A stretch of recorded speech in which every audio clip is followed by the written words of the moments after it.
Ever since I ended up in a wheelchair due to an accident 2 years ago, my husband and mother-in-law's attitudes have become noticeably harsher.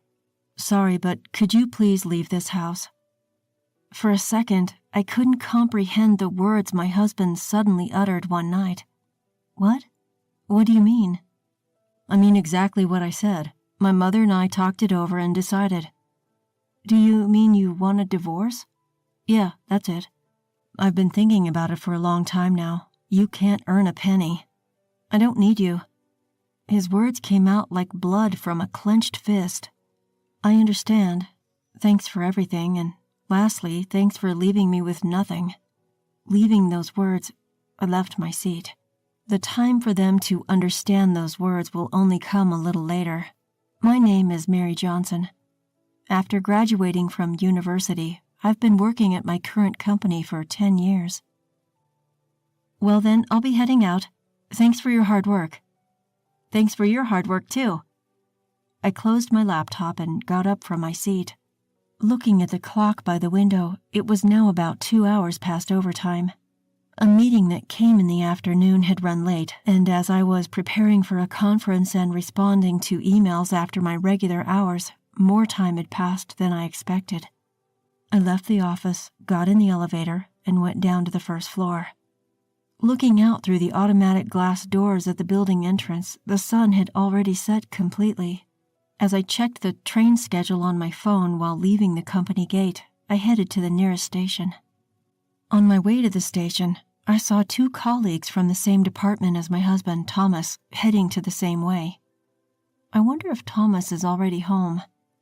We stopped talking about our work at home recently, so I have no idea if Thomas is busy at work now.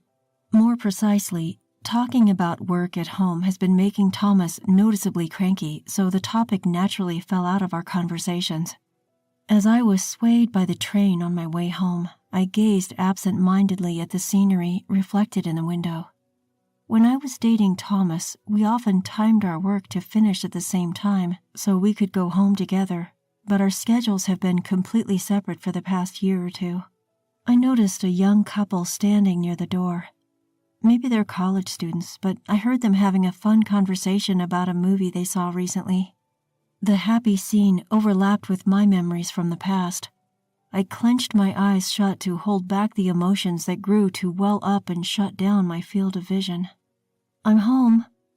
After opening the front door, I called out. While taking off my pumps and looking at the shoes lined up in the entrance, it seemed that everyone else had already returned home. Behind me, the door to the living room opened and the sound of slippers approached. Welcome home, Mary. You were late today. I'm home, mother-in-law. I'll prepare dinner right away. Oh no, you don't have to hurry. You're tired from working overtime, aren't you? No, not really. The meeting in the afternoon ran late, which is why I'm late, but it should settle down soon. As I responded cheerfully, I headed to the living room with my mother-in-law, Edna. After marrying, it had always been Thomas and me, but when his father fell ill and was hospitalized, we moved into his parents' home last year and have been living as a family of 4. Welcome back, Mary. You've had a tough day, haven't you? I'm back, I reply. My father-in-law, who was reading the newspaper on the living room sofa, greets me with a warm voice. Last year, he suffered from a sudden subarachnoid hemorrhage and underwent emergency surgery. While his condition was critical for a time, he's now living without any issues after completing his post-hospitalization rehab. He has a calm demeanor, and I've liked his friendly, easy-to-talk-to personality since the first day we met. Having served as the head of the finance department until his retirement, he's well-versed in financial knowledge and has often given me tips on managing the household budget when I visited. We finish preparing dinner and gather around the table as a family. Anna came over for lunch the other day, and I was surprised at how much her daughter Olivia has grown, Edna comments. They do say kids grow up faster when they're not yours, I respond. Anna is as beautiful as ever, and having a child really brings out her feminine side as a mother, she continues. I guess so, I reply. Anna is Edna's niece and Thomas's cousin. Edna often expresses disappointment that Thomas and I don't have children. She's not too happy about me continuing to work after our marriage. and has hinted that she'd like us to have a child whenever we meet. Honestly, I've always had a hard time dealing with Edna. Especially since we started living together, she tends to bring up this topic, particularly on the days when I come home late from work. You could have had a child if it had been a little earlier, Mary. I suppose it can't be helped because you're busy with work. While I ambiguously nod along, I glance at Thomas, who is quietly eating his meal without looking at me. Thomas and I were colleagues at the same company and got married in our second year of dating. Though we were told that it would be best if I became a housewife if we had a child, we have been working together for 10 years since we got married, and we've yet to have a child.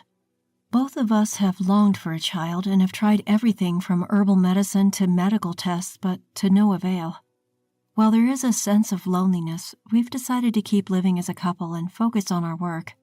However, at some point, I began to feel an invisible wall between Thomas and I. Even though we married out of love and promised to make each other happy, our relationship has gradually grown cold. I think it started when Thomas began to struggle with his work. He didn't tell me anything, but I heard from a senior colleague in the same department that Thomas was distressed because he couldn't achieve the same results as his peers.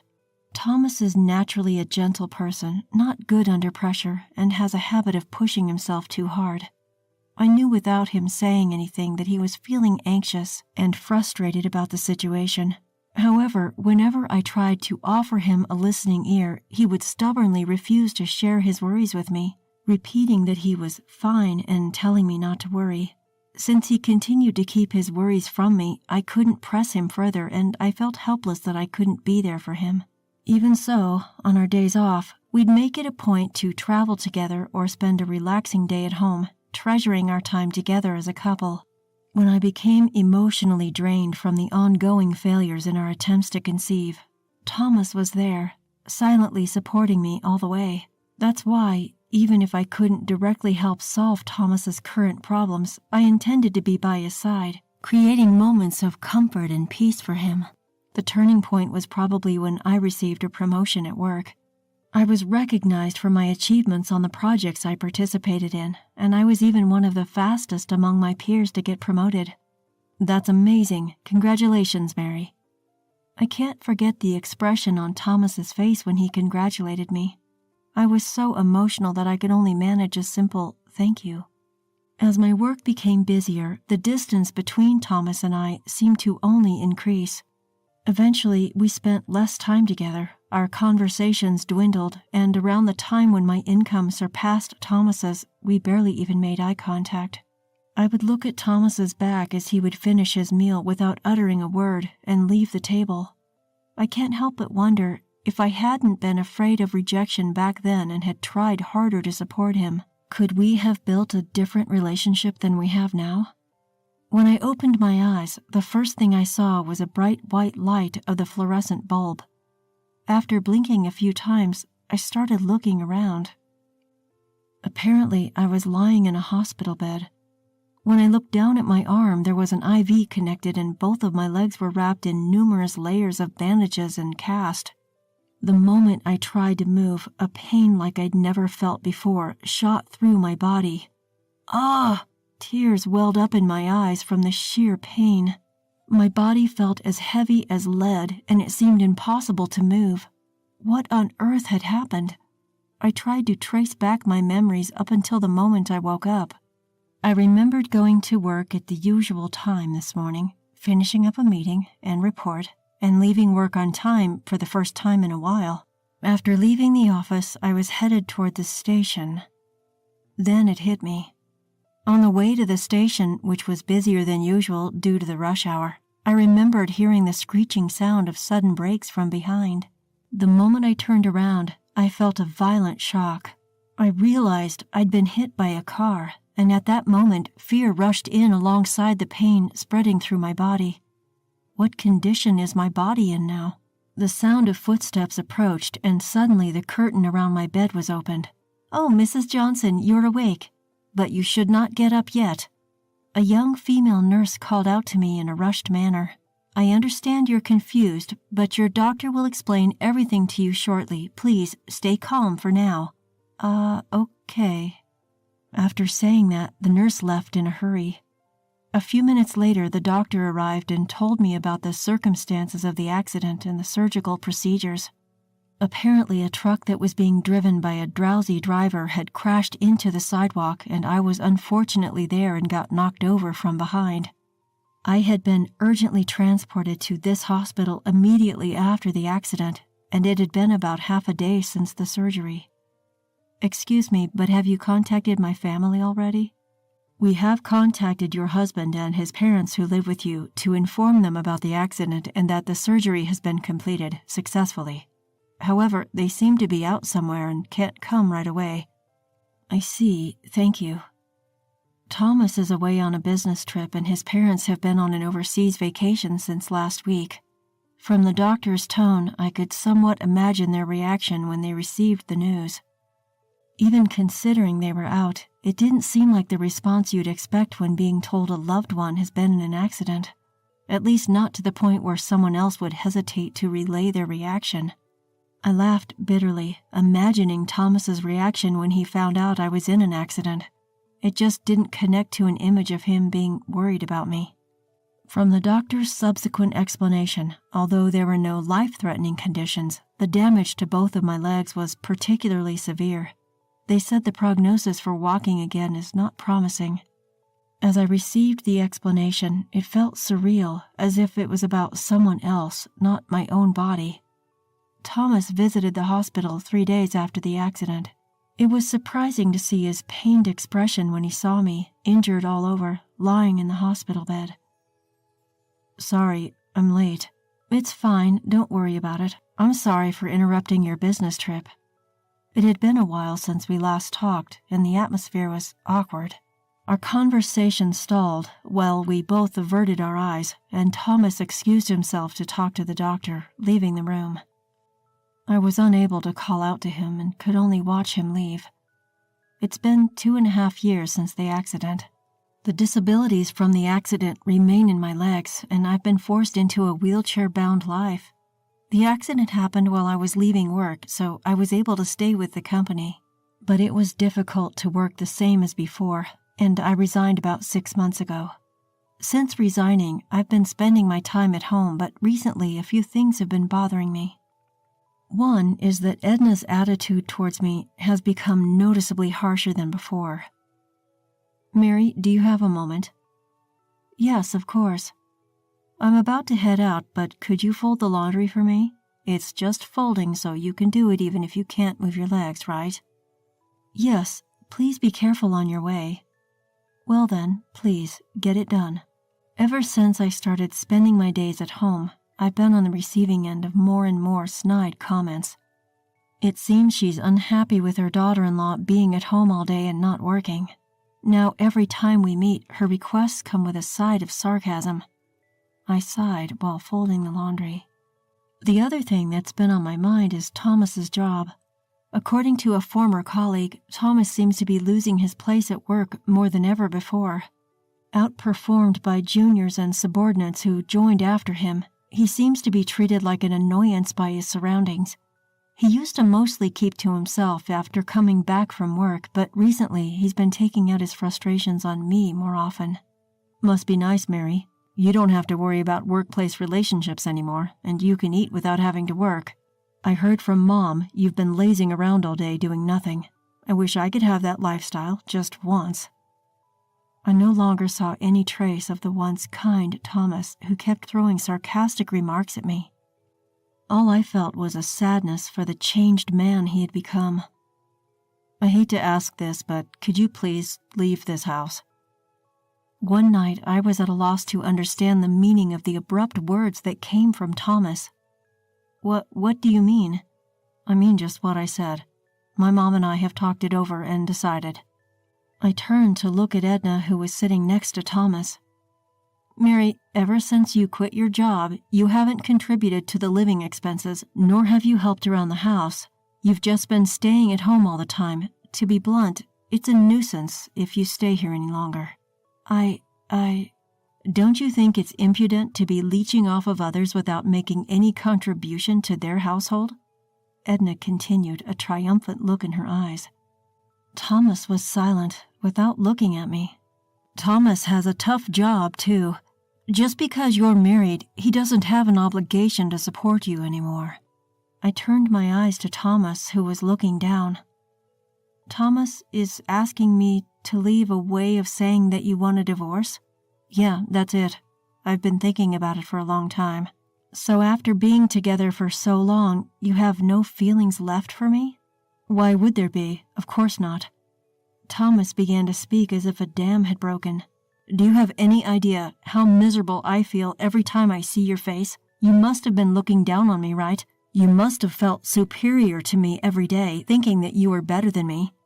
It felt as though the threads we had spun together since we met were fraying one by one.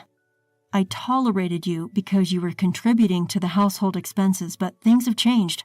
Now you're just a good-for-nothing who neither works nor has money," Thomas said, clenching his fist, spitting out the words as if they were blood. "I don't need you now that you can't earn money." The last thread snapped with a sound. "I understand." For the first time, Thomas looked at me. "But I have a condition. All the procedures for the divorce agreement will be carried out through a lawyer. If you agree to that, I will pack up my things and leave within the week." "Sure, that's fine, isn't it, Thomas?" Thomas silently nodded. "Well then, that's how it is, Thomas." Thomas jolted, looking at me. "Thank you for everything until now. And at last, thank you for leaving me with nothing." With that, I left. A few days had passed since I left the house. When I checked the incoming call on my phone, it was from Thomas. After staring at the screen for a few seconds, I picked up the phone. "Yes, Mary, I'm sorry. Could you please come back?" "What's this all about all of the sudden?" "I heard from my dad. Even after you quit your job, you've been covering our living expenses. You've been investing since you were working, haven't you? And now you're able to cover living expenses with dividend income." "Yes, that's right. So what?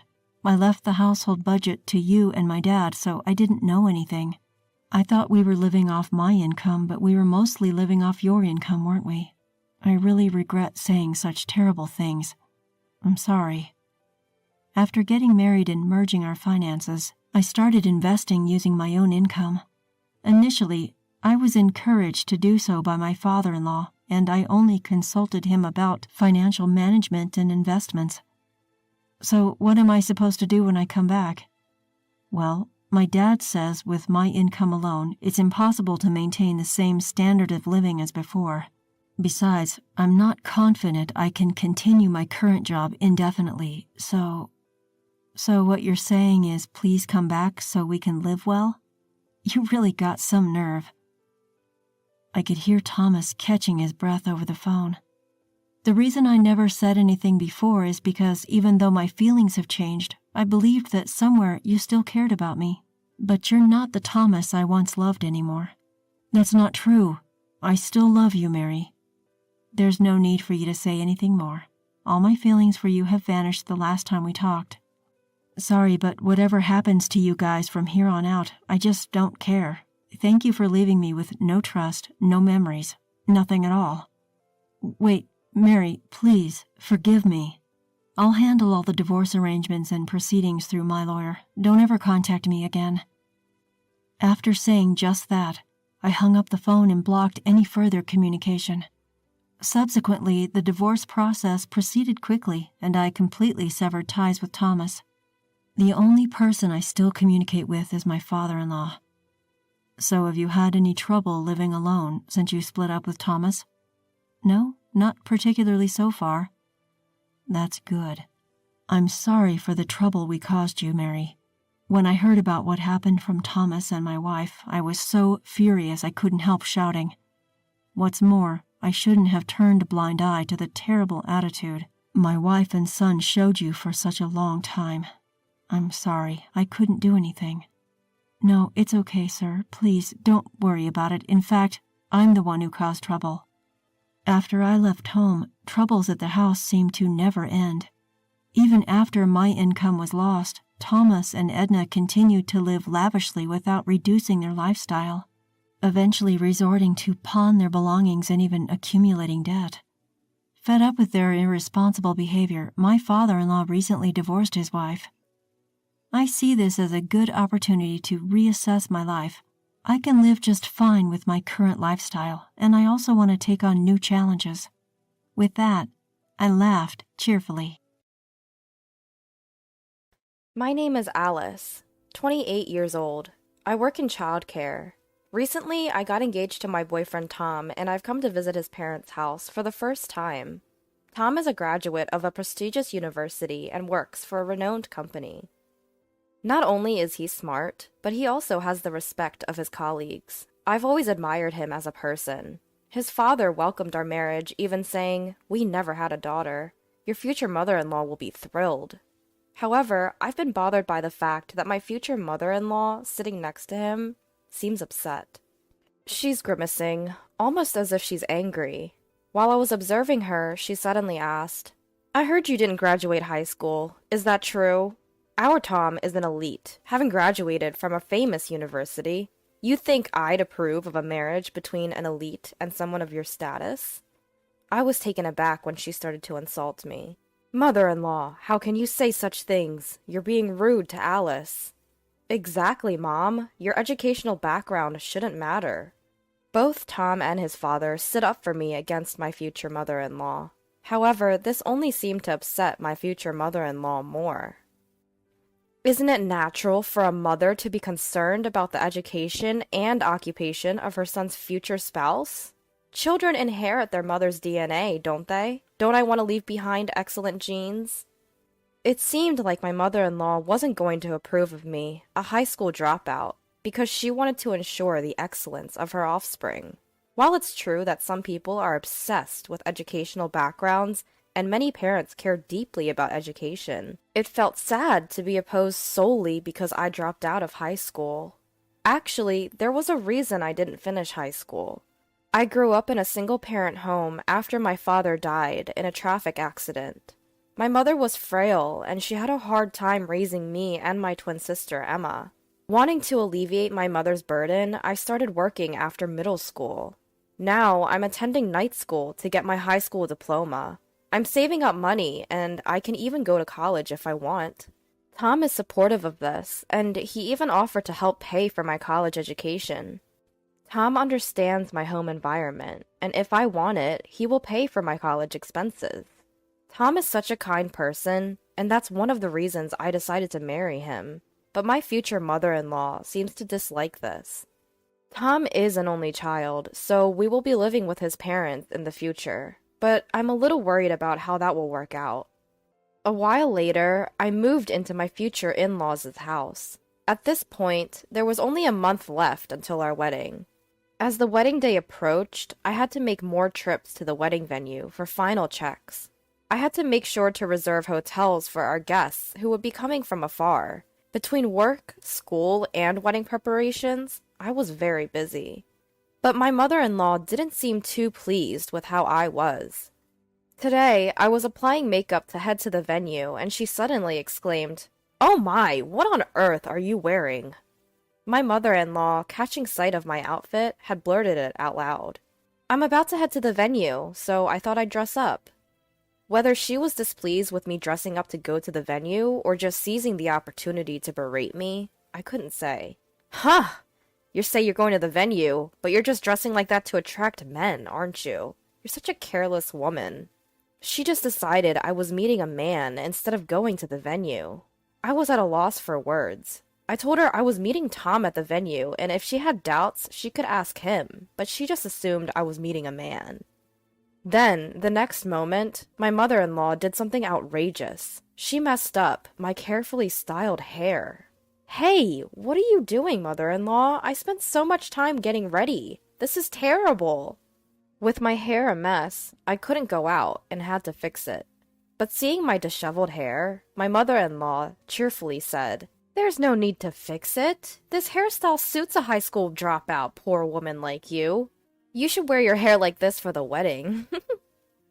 Since I was already running late, I quickly fixed my hair and headed to the venue where Tom was waiting. Tom was waiting for me at the entrance of the venue and seemed concerned about my downcast expression. I was torn whether to tell him what happened earlier, but I thought it wasn't good to talk about something so depressing when we were about to discuss the ceremony, so I decided not to tell Tom at that time. One day, when it was almost time for the wedding, my mother-in-law suddenly made this suggestion. Hey, Alice's mom lives far away, doesn't she? It must be tough for her to come, and she'll have to pay for her hotel. So why doesn't she stay at our house? Tom and I were both surprised by my mother-in-law's sudden proposal. Indeed, if we could save on hotel costs, my mother would be happy, and it would also facilitate interaction between our families. Tom suggested I ask my mother about mother-in-law's proposal, so I asked her right away. My mother was very pleased with mother-in-law's proposal, and it was decided that my twin sister Emma would also come that day. I initially thought that mother-in-law was making this suggestion out of goodwill, but I could never have imagined the outrageous things she would do next. The day before the wedding, my mother and sister came to stay at my in-laws' house. Seeing my mother and sister, whom I hadn't seen in a long time, made me very happy. I have a particularly close relationship with my sister, and we were so happy to see each other after a long time that we decided to sleep together that night. Emma, who had been drinking, fell asleep right away. No matter what happens, Emma won't wake up once she's like this. Just when I was thinking that, it was getting late and I should get some sleep too. I suddenly felt the door to our room open. As I was wondering what it could be, I heard a loud buzzing sound, followed by the noise of something being shaved. Haha! Now you won't be able to attend tomorrow's ceremony, will you? No need for hair for a poor middle school dropout. The moment I heard that, shocked, I turned on the room lights and said, Mother-in-law, what are you doing?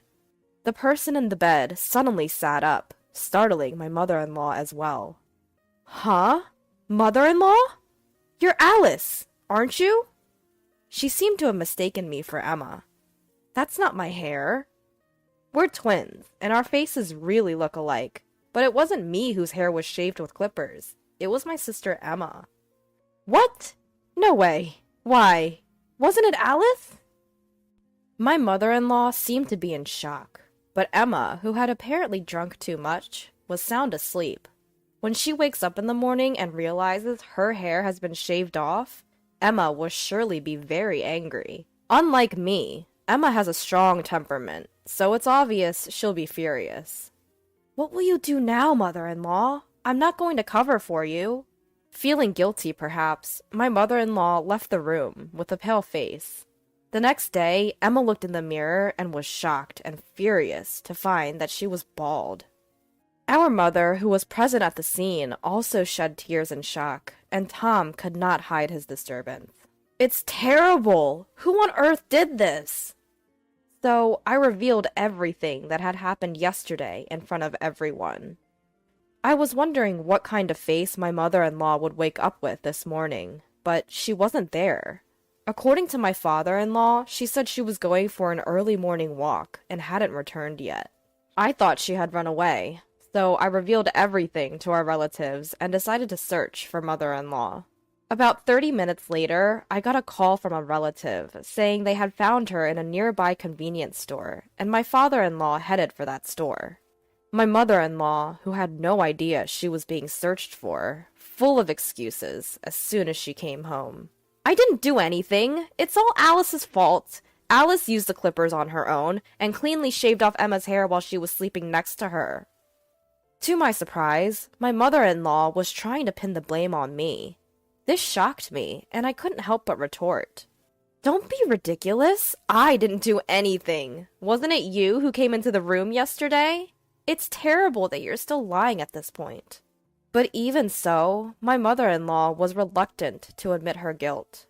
Then my father-in-law, as if he had remembered something, went outside and came back with something.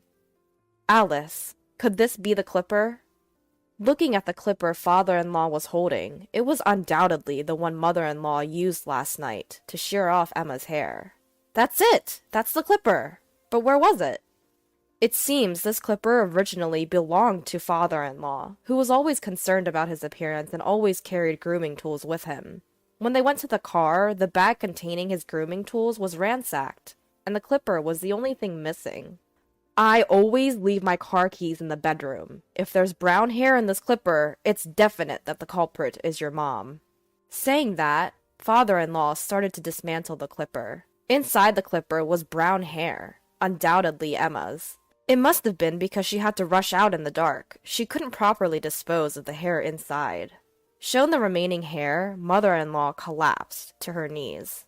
Alice, it's your fault! Despite being a middle school dropout and poor, you deceived smart Tom. I wanted you to give up on Tom at all costs.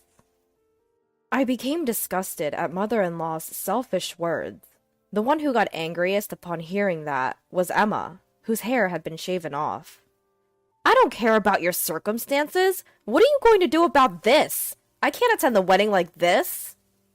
Hearing Emma's complaint, father-in-law made a call somewhere. His acquaintance, who was a hairdresser, agreed to rush over with a wig right away. This would temporarily solve Emma's hair problem, but they couldn't just leave mother-in-law as is. 30 minutes later, father-in-law's friend arrived with the wig, and Emma's hair was now beautiful. At first, father-in-law thought about shaving mother-in-law's hair just like he did with Emma, but it didn't feel satisfying. So he decided to expose mother-in-law's wrongdoing in front of everyone. Among the attendees called today were landlords who mother-in-law's parents had been indebted to for generations. They seemed to get along with father-in-law, and hearing about this incident would undoubtedly impact mother-in-law's parents' house. This is because the landlord, who was close friends with them, has been giving them a discount on their apartment rent. The landlord is a very righteous person, and would surely return the rent to its original price once he learns what mother-in-law has done. Worst case scenario, he might even evict them from the apartment. Mother-in-law's parents are poor and have no money. If they were to be evicted, they would surely come to mother-in-law's place. But I had heard from Tom before that mother-in-law didn't get along with her parents and wouldn't even care for them. Living with her parents would undoubtedly be the beginning of hell for mother-in-law. Wait, please. I'll be in trouble if you do that. I'm sorry. It was my fault. I got carried away and did such a thing. I'm sorry, Emma. I'll pay you damages, so please forgive me. Mother-in-law kept apologizing repeatedly to the point of rubbing her forehead against the floor. But even with apologies, Emma's hair will not come back. After discussion, it was decided that father-in-law and Tom would reveal the wrongdoings of mother-in-law. Of course, Emma has already agreed to this. Mother-in-law said she didn't want to go to the wedding and tried to run away, but she couldn't because Emma and Tom held her back. Upon arrival at the venue, relatives who knew the situation through messages came to us looking very worried. We exposed mother-in-law's wrongdoing in front of the relatives, and Emma took off her wig and showed her bald head. Everyone was shocked by Emma's condition, especially the women, kept saying they couldn't believe it.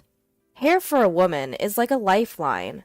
Imagine the shock of having it suddenly shaved off with a clipper. Thinking of Emma, some people were in tears. Then, as expected, the landlord came to mother-in-law and asked if what happened was true. At first, mother-in-law tried to deceive him, but father-in-law urged her to tell the truth, and she finally confessed. The landlord, flushed with anger, was also accused by the woman. After that, mother-in-law remained downcast during the ceremony, which was unimaginable from her usually spirited self. The wedding itself ended smoothly, and it was a great joy to be blessed by many people. However, we can no longer live with mother-in-law in that house. It's only natural, but we decided to move into an apartment and live as a couple. Mother-in-law was panicked about us leaving the house. She cried out that it was her fault and begged us not to leave, but we can't live with her. But father-in-law felt the same.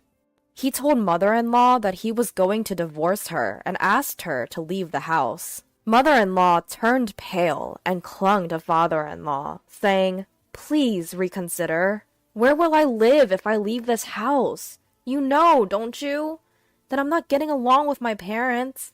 If they find out about the divorce, they'll definitely tell me to come back for their care."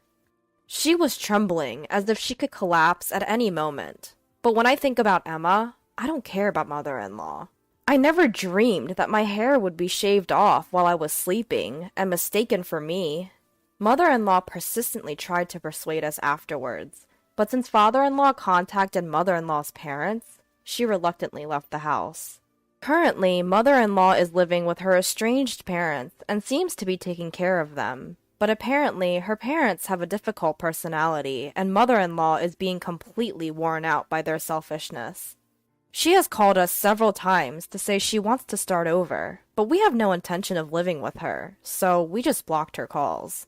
Now, we are living happily with father-in-law in his home. The house was quite old, so we decided to renovate it together. Father-in-law built his dream study. Tom created a place to display model figures, and I decided to install a state-of-the-art kitchen. Of course, we also created a room for the child who will be born in the future, and now the three of us are living comfortably. Emma's hair, which was shaved at that time, has now become short, and it seems to be highly rated by her friends as a good change of image. She talks about that time as if it were a joke, telling various friends, and it actually complicates my feelings more. Emma, for her part, occasionally comes over for sleepovers at our family home, and I look forward to that. There may be many difficulties in the future, but I believe we can all work together and push through. My husband Robert and I were high school classmates. Our relationship started during our sophomore year school trip. I had a dream to become a doctor. At the same time, Robert had his own dream. He wanted to be a lawyer. We each pursued our dreams and enrolled in our respective universities. It seemed like everything was going smoothly, but Robert failed the bar exam 5 years in a row. After that, Robert started working in sales at a general corporation. On the other hand, I was able to become an obstetrician after 6 years of university and 2 years of residency. Congrats on becoming a doctor and achieving your dream, Amy. Robert rejoiced over my accomplishment as if it were his own. Thank you. I think things are going to get even busier from now on. I'm sorry if I have to cancel our dates more often than before. I had been called in for some emergencies several times during my residency. As a full-fledged doctor, I would have to work with more responsibility, especially in obstetrics. We can't schedule a baby's delivery date. We have to be ready 24/7, 365 days a year, whenever the baby decides to be delivered. There would be no time for dates or anything like that. Feeling guilty, I apologized to Robert. He replied, So, why don't we just get married? Huh? Get married? Yeah, that way we can always be together. You can go to work whenever you need to. If we have a child, and you suddenly have to go to work, I'll support you. Surprised by the sudden proposal, I felt comforted by his reassuring words. I remember tearfully saying, Thank you. I appreciate it. OBGYN is the only field that deals with the birth of life. Of course, we also treat diseases, but there's a joy in this field that can't be found anywhere else. It's a job I could call my calling. I'm currently 35 years old. I've been working as an OBGYN for 9 years now. I've witnessed many births and delivered many babies. However, Robert and I have been married for 7 years, and we don't have any children. We both love kids, and Robert was eager to have many when we first got married, saying, I want a lot of kids. I'll work hard. But that enthusiasm has faded over time. I thought that having children was a blessing, and there was nothing we could do about it. But that no longer seemed to matter. Recently, we hardly ever go out together on our days off. Robert seems to be busy with something in his room all the time. He has put a lock on his room and always locks it when he is inside. We used to sleep together in the same bedroom when we first got married, but because of my work, I sometimes had to leave the house in the middle of the night, so we decided to sleep in separate rooms to avoid disturbing Robert. Also, when I work late or night shifts and I'm not home, Robert also comes home late. I know this because we have a dog at home. We've installed a pet cam in the living room where the dog's kennel is, so we can always watch our pet. The camera is set to send a notification to our phones when someone comes home, so I always know when Robert gets back. Of course, Robert knows about this camera, and we can both view it from our phones. One day, I received a notification on my phone at an unusual time. It was on a day when I was working a night shift, but it seemed like Robert had returned home at the usual time. Normally, I wouldn't mind, but the sound of that notification felt odd. Since I was on break, I immediately checked my phone. On it was a video of my husband and a woman's legs in a skirt. "What's this?" I inadvertently exclaimed aloud in the break room. The other nurses around me asked what was wrong, but I replied with a feigned smile, saying it was nothing. After that, the notifications of Robert getting home at the usual time hit more often on the days I worked night shifts. However, whenever I checked, only the woman's feet were visible. Even if I confronted him about it, I thought Robert would play dumb. So I marked the days I was on and off duty on our calendar at home. Then, on that day, I decided to wait for Robert to come home with someone. That person was my younger brother. In fact, I had left my dog at my brother's place since the day after I found out about a woman coming over to my place. I felt guilty about leaving the dog alone in a house where I didn't know when Robert would bring the woman again. I waited in my brother's car for 30 minutes. Robert returned home right on time. There was a woman walking with him, her arm linked with his. Seeing this, I thought I would lose my composure, but maybe because my much younger brother was next to me, I strangely kept my cool. I immediately started recording a video with my phone. My brother-in-law is bold. Doesn't he worry about being seen by the neighbors? My brother said after I finished filming the two who had comfortably walked into the entrance. Yeah, there must be neighbors watching. It would be strange if there weren't people watching at this time. I found myself agreeing. Looking around, it seemed it was during the rush hour when neighbors were returning home. I hadn't noticed because I worked on an irregular schedule, but I just realized that this is the general time when people return home. That night, I stayed at my brother's house, playing with my beloved dog, and then sleeping. The next day, I decided to visit a neighbor with whom I am particularly close to, and asked about Robert and the woman. It seems the neighbor also found it suspicious and had asked about it. He had apparently answered that she was his sister. The neighbors believed him, since they knew that I also had a brother who was much younger than me. Now that I also had testimony from my neighbor, I was thinking about when to propose a divorce to Robert, when one morning a familiar face appeared in the consultation room. "Thank you in advance." The woman who entered with a worried voice was none other than, I believe, Robert's mistress. I was about to make a strange sound, but I held it back. I switched into work mode and said, "Congratulations! You're 8 weeks pregnant." "Really? I'm so happy. Doctor, is the baby a girl or a boy?" "We can't tell the gender yet, but everything's going well for now." "I see. I wish I could find out soon. He wants a girl." She was tenderly rubbing her belly, and even though I hadn't asked, she continued, "I'm not married yet, but I'm thinking of getting him to marry me now that I'm pregnant." "Is that so?" I replied in a way that wouldn't upset her. "Actually, he's only been divorced for 2 months. They say you can't remarry until 100 days have passed." "Really? Is the father of your baby your boyfriend? At the hospital today?" "Yes, he's waiting for me in the car." She answered with joy. I told her that I'd like to discuss the future with him too, so she went out to call him in with a smile. 15 minutes later, after attending other patients in between, I called her back. Then, as expected, Robert walked in from behind her. Robert blurted, "Excuse me," when he caught sight of my professional smile. "What? Huh? Why is Amy here?" Saying that, he looked at the nameplate on the office wall and muttered, "No way." I work under my husband's surname, not my maiden name. Many female doctors continue to use their maiden names, but in my case, my maiden name was quite rare and difficult to pronounce. However, Robert's last name is the most common surname in the States, so he probably didn't pay much attention to it. At the hospital where I work, there happened to be no doctors with the same last name in the same department, so I only used my last name on the nameplate. Seeing Robert's disturbed look, the woman looked puzzled. "Amy, that's me, right? We came in together. Of course I'm here." I was stunned by her words. His lover's name is Amelia. Certainly she is Amy. However, calling your wife and mistress by the same nickname is beyond despicable. Being cornered by his mistress, Robert stammered. No, this is a bit... So I decided to explain for her. Amelia, my name is Jamie. I'm also Amy. What? Bobby, you've been cheating? Bobby?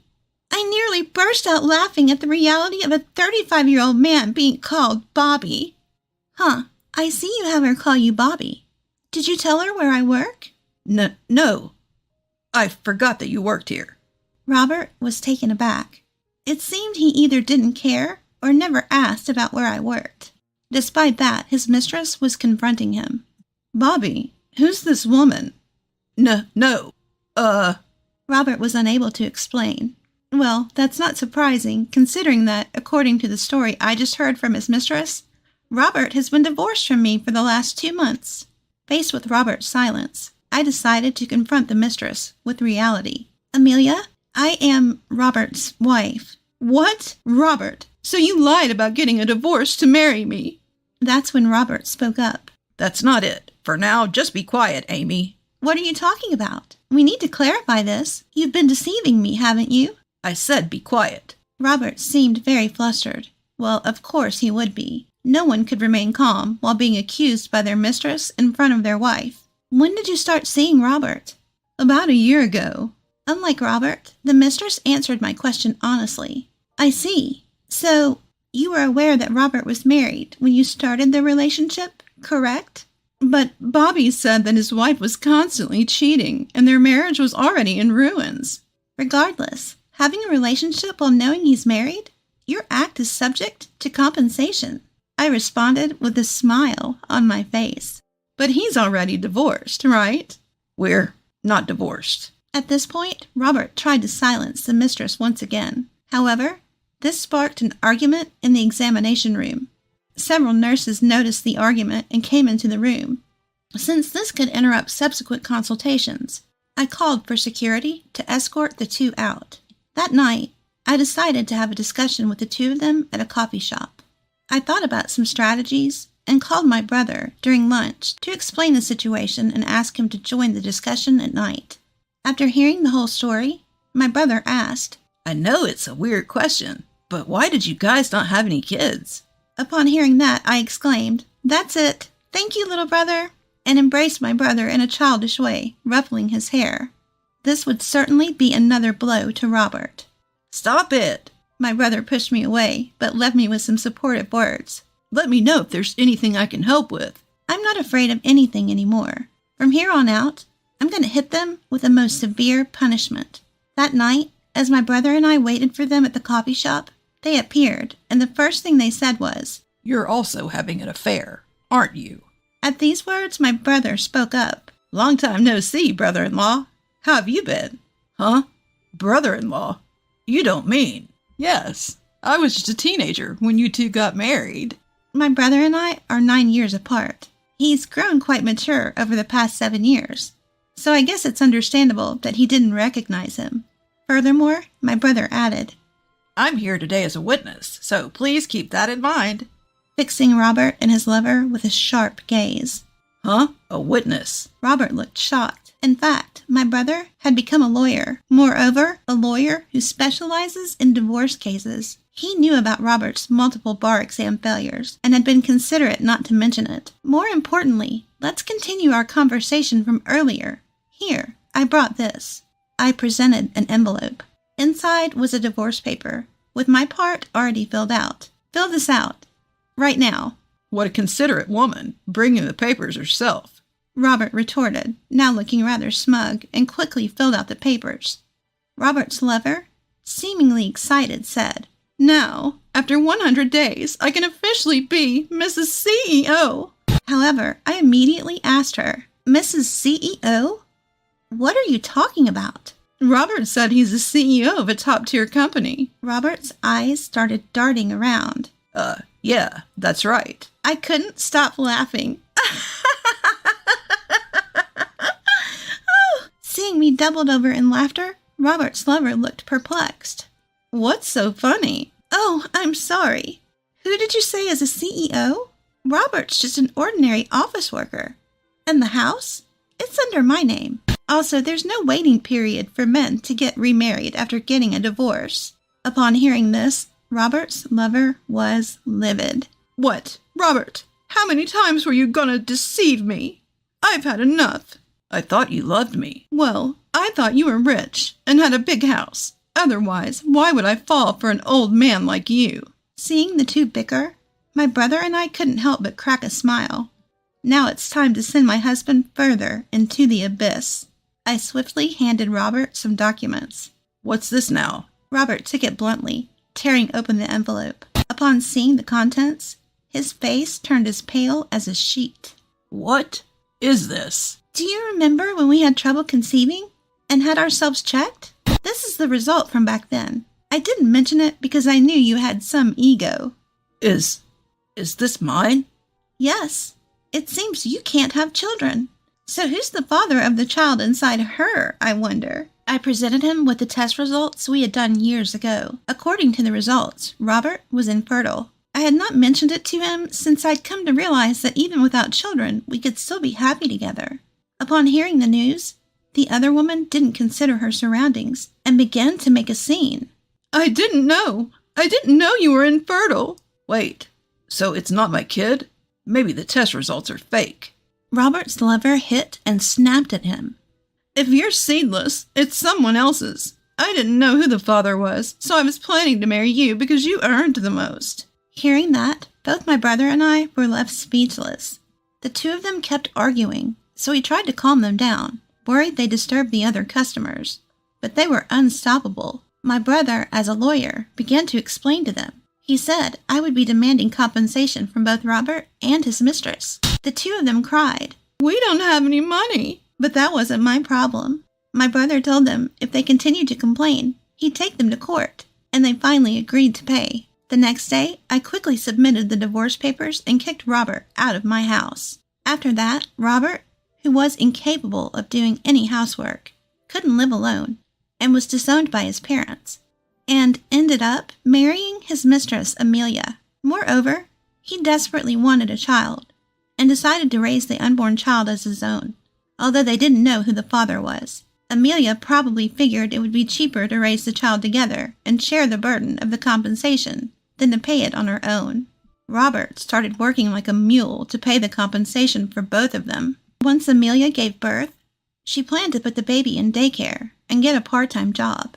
Meanwhile, I sold my house and stayed with my brother until I found a new place. As I was preparing to move into my new house, my brother asked me not to leave, but I brushed it off saying, "You'll never get a girlfriend if I'm around." Of course, I took the dog, and we are now living together in our new home.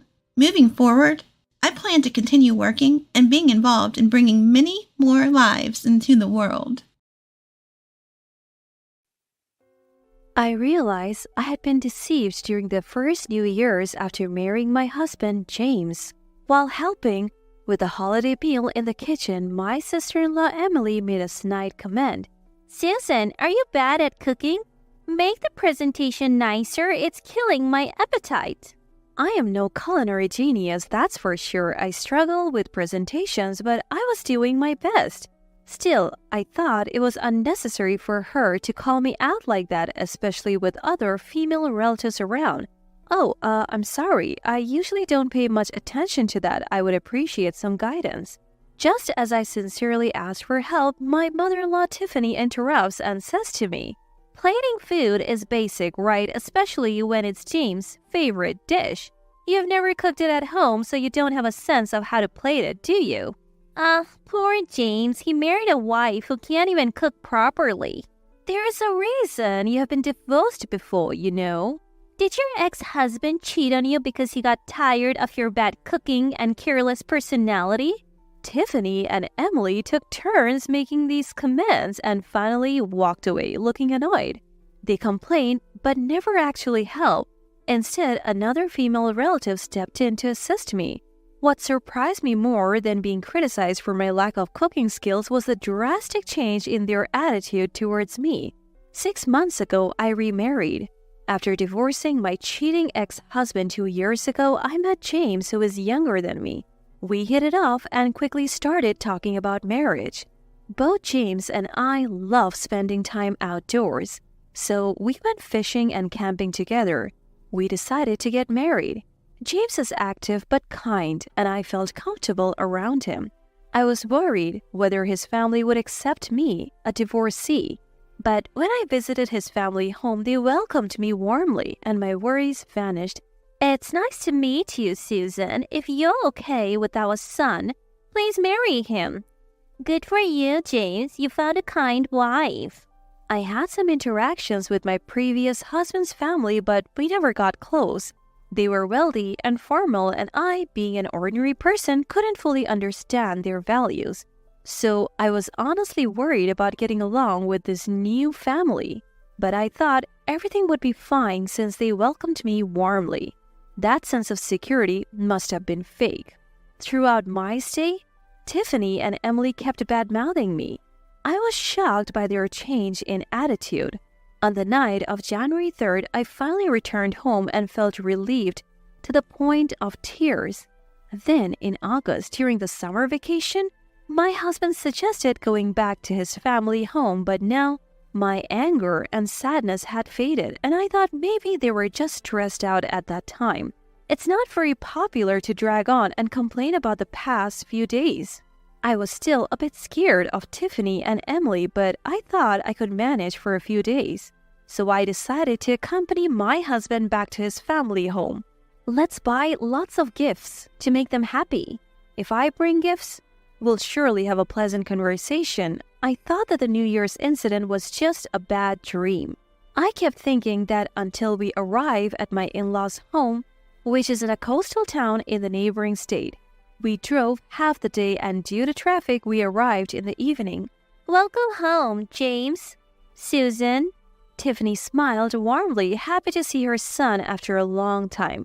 She also gave me a kind smile. Emily, standing next to Tiffany, accepted the gifts and thanked me with a smile. I felt relieved. I was right. That day, they were just in a bad mood. James. Dad and the uncles are at their usual bar. Why don't you join them? They all seem to want to see you. Really? Hey, Susan, want to come along? James asked me gently. I was planning to go, but Tiffany stopped me. Oh, we were planning to have a girls-only time. Thought Susan might enjoy that more. If that's the case, go ahead, James. Have fun. James looked like he wanted to say something, but eventually left alone saying, if Susan is okay with it. After seeing off James, I tidied up a bit and headed to the living room for the girls-only time that Tiffany mentioned. Tiffany, since it's girls only, is there something I should do? When I asked Tiffany, she happily replied, I was thinking of making some tea. Could you pick some herbs from the garden? The ones with white flowers? Oh, Susan, while you're at it, could you feed the dog? They have a large dog at their home. The dog is gentle and has taken a liking to me, which is adorable. I have always wanted a dog, but couldn't afford one as a child. So I was genuinely happy to take care of the dog. Sure, I'll head to the garden. I took a bowl for the herbs and a plate for the dog food, put on my sandals, and went out to the garden. Immediately after, I heard the sound of a log. I turned around in a panic. Tiffany and Emily were watching me through the window smirking. That's when I realized I had been tricked by Tiffany and Emily again. They had intentionally given me a task outside. They even sent James away and kept me here under the guise of a girls-only time, all to lock me out? Tiffany and Emily are terrible people who take pleasures in such childish malice. They ridiculed me for being a divorcee and bad at cooking during New Year's, but that was just talk. This time they actually locked me out. Come on, this is a joke, right? Let me in. I knocked on the window, but Tiffany and Emily didn't even touch it. A woman like you, raised by a single parent and bad at housework, doesn't belong in our home. We don't need to feed you or give you a place to sleep. If you still want to stay, why not sleep in the doghouse? It's a large doghouse. They're suggesting that someone as petite as me could fit in there? Hilarious, Susan. You've become a dog.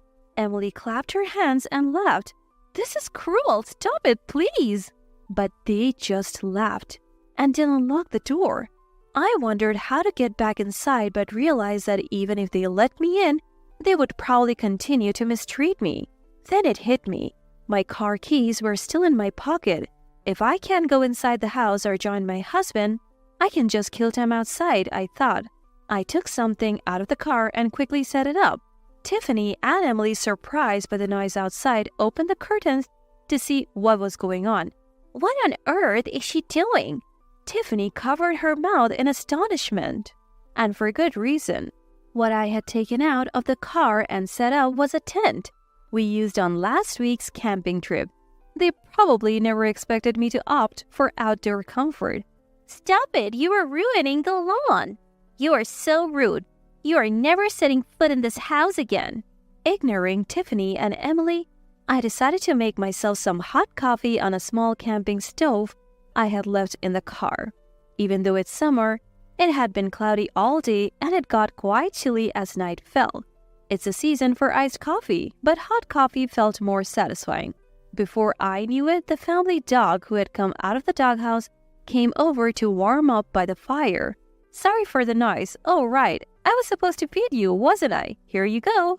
I put the plate of dog food I had left on the ground in front of him, and he started eating with gusto. When I petted him, he let out a happy little bark. I thought I had no allies in this house, but with this big, gentle dog here, I knew I would be okay until my husband returned. But my husband had left in the evening. If he's drinking, he won't be back for a while. Let's go into the tent. You can come too. I lay down in the tent with the dog. I petted the dog sitting next to me and noticed that despite his fluffy fur, he was quite thin. It must have been a long time since he had been petted, as he was snorting happily. Maybe this dog doesn't get much attention? Is this the first time he's been petted in a while? He seemed really happy. I started to worry more about this dog than about myself. Shall we go find them? No point staying here. The dog probably didn't understand my words, but when I spoke, he barked and seemed to nudge me forward. I folded up the tent, got in the car with the dog, and drove into town. I parked the car in a random lot and walked around the town with the dog. There are so many bars, it's hard to tell, I said to the dog as we walked, but he led the way. However, I heard familiar voices coming from a bar in the direction the dog was heading. It was my father-in-law Thomas and James. The dog must have led me here by recognizing their scents or voices. Sure enough, when I entered the bar, my husband looked surprised. Susan, what are you doing here? And you brought the dog? I felt a sense of relief at finally seeing another human, but there was something else I needed to address. Is this place pet-friendly? Can the dog and I come in? The bar's policy was against it, but Thomas and his relatives were regulars, so they made an exception. Susan, it must have been cold outside. Here, have a drink. I took a sip from the glass that was handed to me. Delicious, not just the drink, but the kindness of my husband's relatives, who were meeting me for the first time, warmed my heart. I kept drinking as they encouraged me to have another glass and another, and soon I felt the alcohol taking effect. When you're tipsy, you start to say things you have been holding back. Tiffany and Emily locked us out, so we had no choice but to come here, I said. I couldn't stop talking about what happened today and on New Year's. I might be judged for it. If I were sober, I might have worried about that. But I was drunk and didn't care, and everyone, including my husband and Thomas, listened intently. After I finished speaking, one of the relatives said, "Again? Those two are at it again?" That triggered a flood of stories about Tiffany and Emily. They did the same thing when they were supposed to be taking care of James's grandmother. She eventually moved into a nursing home because she couldn't take it anymore. And it's not just that. They don't even take care of that dog. They leave it all to their husbands. When the uncle said that, Thomas finally spoke up. I thought about divorcing them when they mistreated my mother, but what they did to you, my son's wife, is unforgivable. I can't take it anymore. Thomas stood up. When we returned home, Thomas finally confronted Tiffany and Emily. Let's get a divorce. Leave now. But Tiffany and Emily fought back. Susan is also to blame. She set up a tent and even took the dog into town. That's so unreasonable. I don't see it that way. Kicking someone out into the cold is what's unreasonable. What do you think family is? I wanted to get along with you, but I have reached my limit. I don't want to consider people like you as family. Tiffany and Emily glared at me, but then they screamed. The dog had growled at them. Thomas spoke as if he were looking at something pathetic. You never took care of that dog. You didn't feed him or walk him. You're not even worthy of being his owner. It serves you right to be growled at. You're not part of this family. Leave now. Thomas made them pack their bags and kick them out regardless of the time. Tiffany and Emily left without arguing, probably because Thomas was so intimidating. They didn't have much in terms of assets, so they ended up living in a small apartment to save money. But they were spendthrifts to begin with, so they soon ran into financial difficulties. Not only does Tiffany have to worry about everyday expenses, but she also has to pay alimony. She's probably struggling with Emily, both of them working hard at jobs they're not used to. As for me, with Tiffany and Emily gone, my husband and I decided to move in with Thomas so he wouldn't be lonely. Changing jobs was a concern, but I found a new one sooner than expected, so that was a relief. Since moving, life has been joyful every day with kind-hearted Thomas, my loving husband, and our pet dog, who's become like a friend to me. Relatives also started visiting more often. Surrounded by lively people who love alcohol, learning about various delicious drinks and enjoying conversation over drinks has become one of my hobbies.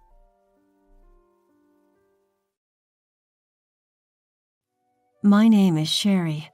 It's almost been 5 years since I married my husband Adolf. We both work, and while we're generally busy, we lead fulfilling lives. I have a father and a younger brother. My mother passed away due to an illness 2 years ago, and since then, my father, Jacob, has been living alone. When my mother passed away, I was worried about him. I talked to Adolf and expressed, I'm concerned about my father. I'd like to live closer to my childhood home. With that, Adolf and I decided to move closer to my family home after my mother's passing. We could have moved in with Jacob, but he declined our offer. When I suggested, Dad, I worry about you living alone. Let's live together, he replied, You're as strict as your mother, and I want some freedom in my life. That certainly put me in my place. I do tend to nag like my mother, and I've reprimanded Jacob for never doing any housework and always relying on my mother. I guess he thought it would be a hassle and wouldn't get any peace living with me. I was still worried about Jacob, but I didn't think it necessary to force him to live with us if he was against it, so we ended up just moving close to my childhood home. I'd visit and cook meals for him regularly, and we would engage in trivial chats. I thought this level of distance was just right. Then, a year ago, my brother Leon got married. Before his marriage, he was living alone, so we didn't get much chance to interact, but I was still overjoyed when I heard about his engagement. Leon's wife, Kira, is a lovely person, and initially I was delighted to have such a sweet sister-in-law. However, the moment Leon's wedding was confirmed, Jacob suddenly suggested, Why don't you two live with me after the wedding? Despite him refusing my proposal earlier, even though I was taken aback, I knew Jacob adored Leon, so his suggestion wasn't surprising. Indeed, Kira was much kinder to Jacob, very different from me. Jacob would repeatedly mention how sociable and adorable Kira was, but the person who was not particularly thrilled with this was Kira herself. Of course, she didn't openly express her discomfort in front of Jacob, but when they got home, she apparently said to Leon, I'm not too keen on living with your father. I'd rather live with my mother. Leon wasn't too thrilled about living together either, given that they had just gotten married, so the idea of them moving in with Jacob was eventually dismissed. A few months after that, when I visited my family home for the first time in a while, I noticed something odd about Jacob. Jacob, who usually has breakfast at 7 a.m. and lunch at noon, was eating his meal around 10 a.m. when I arrived. "Dad, are you having a late breakfast today or an early lunch?" When I asked him, he said it was breakfast. I didn't think much of it at the time, but when I casually went to the kitchen to clean the house, I noticed dishes that had been used for breakfast left in the sink. Jacob always did the dishes before bed, so these dishes couldn't have been from last night. They were from this morning. Feeling something was off, I asked Jacob again, "Father, the dishes are in the sink. Didn't you have your breakfast?" At that, Jacob suddenly slammed the table and stood up and shouted, "What, are you trying to say that I'm losing it?" Saying so, he turned beet red and got mad at me. Sure, Jacob was hot-tempered, but I'd never seen him this unreasonable before, so I was stunned. Then, as quick as a flash, Jacob's face relaxed. "I gotta fix breakfast," he said, picking up the dishes we'd just finished eating off of and headed for the kitchen. I thought it was definitely strange, so I suggested Jacob go to the hospital. However, he stubbornly refused. What's more, he begged me, tears welling up in his eyes. "Don't tell Leon and the others, please," he pleaded. I suppose Jacob felt something was off about himself. Not wanting to worry his beloved son and daughter-in-law, he strongly resisted sharing his symptoms with Leon and the others. I consulted Adolf many times, but in the end, we decided it was best to respect Jacob's wishes, so I never told Leon and his family about Jacob's cognitive issues. Despite our concerns, we suggested to Jacob several times that we should live together. However, Jacob didn't change his mind, insisting if I were to live with anyone, it'd be Leon and his family. That was all he would say. We would have loved to have lived with Leon and his family, but we couldn't ask them to do so without telling them about Jacob's condition. Adolf and I were at our wits' end. But about 2 months later, I got a phone call from Jacob at his home. He said cheerfully, "I've got something to tell you. Come over." Since Adolf had to work that day, I went over to his home alone. There, Jacob was with, surprisingly, Leon. "What's up? And why is Leon here?" When I asked that, Jacob answered with a broad smile. "Actually, I've decided to tear down this house and build a new one." "Wait, build a house?" When I asked again, Jacob nodded excitedly and said with a grin, "And it's going to be a 2-family house." "2-family? Why all of a sudden? Are you saying Leon and his family will live with you?" When I asked, Leon nodded. Thinking it's not exactly living together if it's a 2-family house, I grabbed Leon's arm, took him to the corner of the room, and asked quietly, "Hey, didn't your wife say she didn't want to live with you guys, and that she'd rather live with her own mother if possible?" "Oh, no worries there. After all, the one who suggested building this 2-family house was Kira." "What, really?" I'd always thought that Kira was against living with Jacob, so I never imagined that she was the one who planned this 2-family house project. Jacob showed me the floor plan, boasting to me, "Isn't it great?" More than that, I was unable to decipher Kira's intentions and was a bit worried. "Hey, did Kira really say okay? You guys aren't just pushing this on her, are you?" When I checked, both Jacob and Leon laughed. No, it was really her idea. She's worried about Dad." "You really got yourself a good wife, Leon. Unlike Sherry, Kira is adorable. You're a lucky guy." Saying so, they laughed out loud. Both Jacob and Leon insisted Kira suggested it. Kira proposed we live together because she's worried about Dad. They were happy saying this, but I had a hunch. I just couldn't believe that Kira proposed this duplex idea purely out of goodwill. A few days later, I was called back to my family home to discuss the floor plans. Upon arriving, I found Kira was there too, and I decided to press her a bit. "Hey, Kira, are you really okay with this? Living together, I mean. You never seemed too keen on the idea." Upon hearing this, Kira smiled broadly and said, "Of course, I'm worried about my father-in-law, and as a daughter-in-law, I feel it's my duty to help as much as I can." She punctuated her statement with a power pose, arms flung out confidently. Watching her, Leon chimed in. Sis, you worry too much. Or are you perhaps jealous of us moving into a brand new house? Ha! His comment was somewhat jarring. That's not it, I'm just concerned about potential arguments down the line.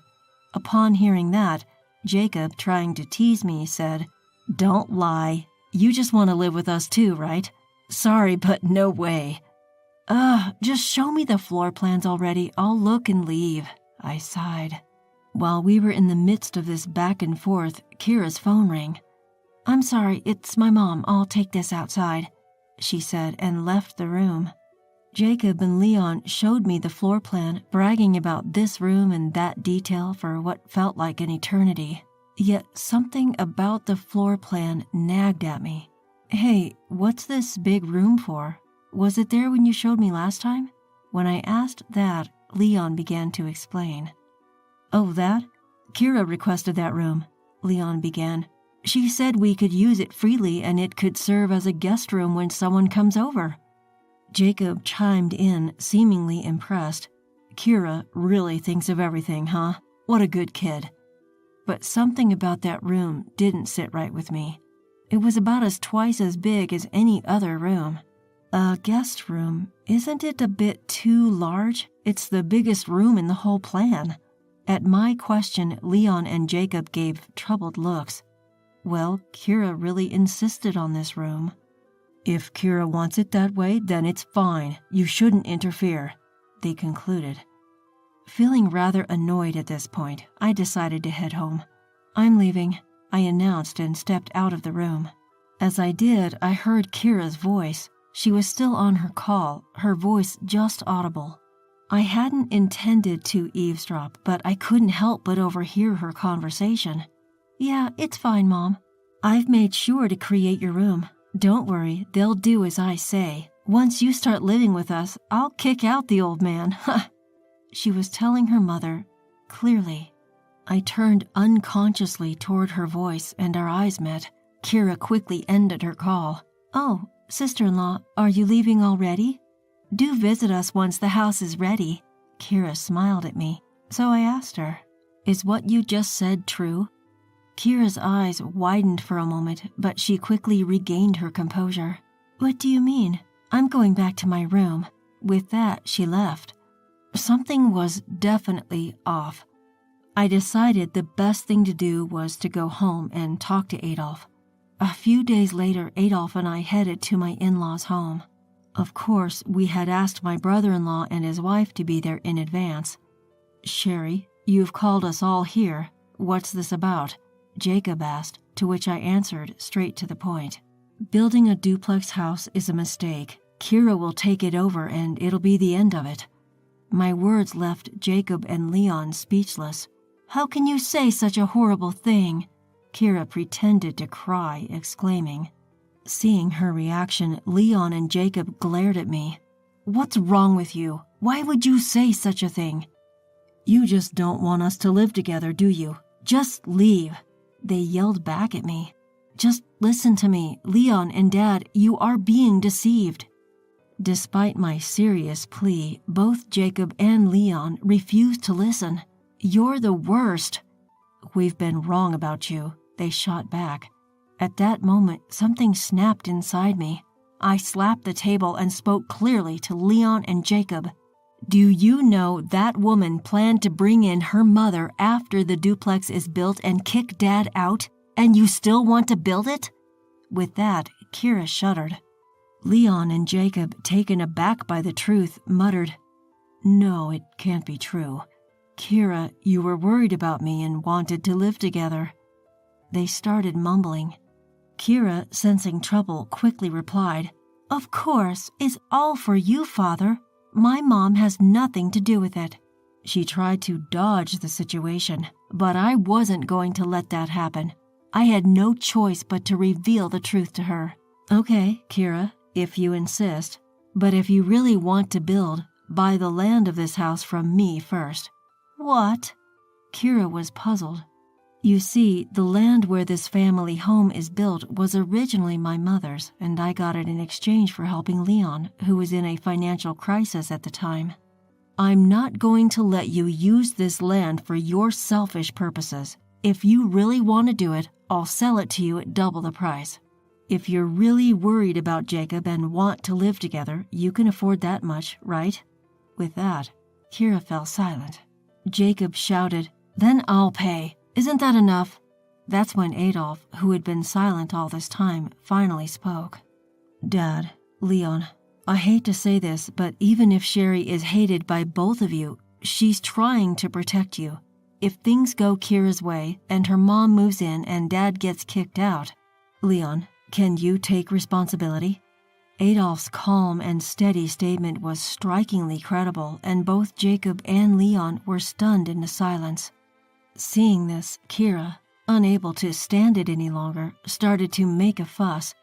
"Leon, you don't believe them, do you?" She started arguing. Kira directly addressed me. "Stop making absurd accusations. I'm not planning on letting my mom live here." So I asked Leon, "Leon, can I borrow your mobile phone? I've got this." "Huh?" "Just trust me. I'll call Kira's mom and see what's going on." Upon hearing that, Kira turned pale and yelled, "No, stop!" "Is there something you're worried about?" When I asked her, Kira glared at me and said, "Enough! There's no way I'd live with a bothersome father-in-law like you. I only thought of living together because you offered to pay for a nice duplex for Mom and me. Sorry for that." With that, she stormed out of the house. Leon hurriedly chased after her, leaving a stunned Jacob behind. Later, he said, "I guess I'm being punished for bad-mouthing you, my own daughter." Jacob, who made the comment with a smile, looked somewhat lonely. In the end, Leon followed Kira. Now he's renting a spacious condo and living with Kira and her mother. It seems Kira and her mother hold all the power. It's pitiful, especially considering he's my own brother. On the other hand, Jacob came to apologize to me. "I'm sorry for all the selfish things I said. I owe you, Sherry." I then shared with Jacob what Adolf and I had been considering. "Dad, why don't you live with us? We're thinking of buying our own home." At that, Jacob nodded with an apologetic look. Since then, he's been cooperative whenever I suggest going to the hospital. Although he was diagnosed with dementia, he takes his medicine without complaint. This has slowed the progression, and we're managing to live together. Jacob has been saying thank you to me more often since then. I think he feels guilty about refusing to live with me in the past, but to me, it doesn't matter anymore. He's my father, we're blood, and he means a lot to me. Adolf has also been supportive of Jacob, and I'm nothing but grateful. From now on, I plan to cherish each day in hopes of spending as much time as possible with Jacob.